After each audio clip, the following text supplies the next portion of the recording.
today, making the sewer slash crafters gems and tools.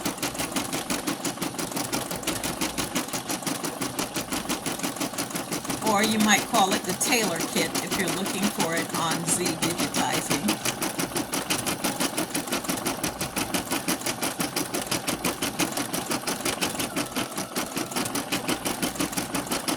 Here I go again.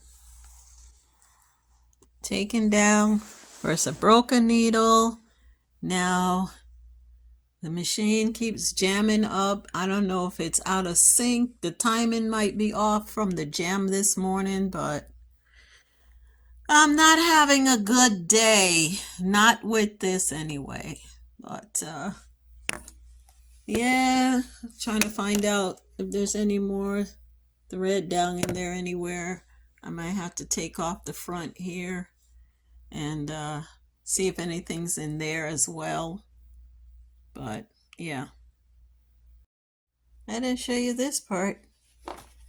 That's the back of the design. That's the front.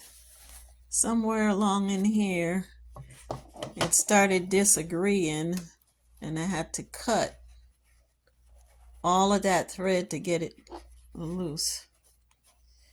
Yeah, so needless to say, I can't use this part again.